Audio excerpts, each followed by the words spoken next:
Beograd je imao 804. 2/3 muslimana.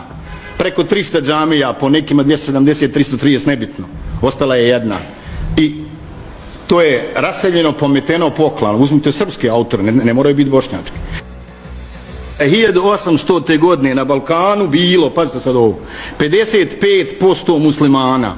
Danas ne vjerujem da ima 5% kad saberete Bugarsku, Grčku, Srbiju, Bosnu i Hercegovinu. Znači to je bio projekat, to je bio plan. Ti muslimani su nestali u tišini.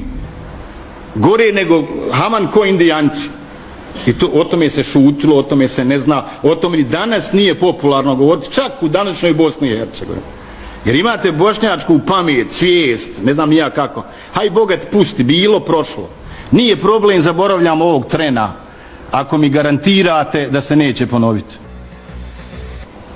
Znači plan postoji, prvi srpski ustanak, drugi srpski ustanak, načrtan je Moljević, projekat Protićev gdje kaže da ćemo 1/3, to svi znate kad je razgovarano o budućoj državi, šta ćemo raditi po muslimani, većina u Bosni ili ima i puno.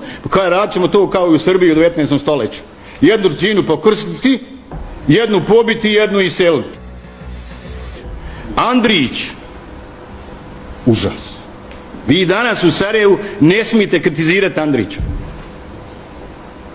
Busložić napisao, ne znam, rečenicu koja bi se mogla eventualno tumačiti. Andrić se slika s Hitlerom. Andrić potpisuje pakt. 543 ili 5 srpskih intelektualaca 14. augusta 1941. pišu u podršku Hitleru. Poslije rata njih 18 su visoki profesori, 3 SPC-ovaca, episkopa crkve pravoslavne, funkcioneri i tako dalje. Pa vi znate da je 44. četnice obrijali. Evo podaci. Čini mi se ovako. 22.000 partizana 41. u Srbiji. 42. imam te podatke. To je Filip Cohen objavio, američki istoričar. Naravno iza rata, prije to nije se smjelo pisati. 42. 8.000, 43. 22.000 i 44. u Srbiji 204.000 partizana. Šta to znači? To znači da su se obrijali, zadržali četničku svijest i zauzeli poziciju. I nastavili posao koji su radili u Kraljevini. Mi smo mogli formirati Marsovsku stranku 90. mi bi bili poklan. Mi smo mogli svi se proglasiti Srbima, mi bi bili poklan, jer je rat bio planiran. Je li danas isto? Pa samo je stalo. Znači u svim tim projektima Bosna je srpska. I ko smeta tome da ne bude srpska? Pa Bošnjaci. Znači treba ih eliminirati. Znači prvo su nas opljačkali, pa su nas pobili tada, pa sad. I naravno mi od toga nismo nikad.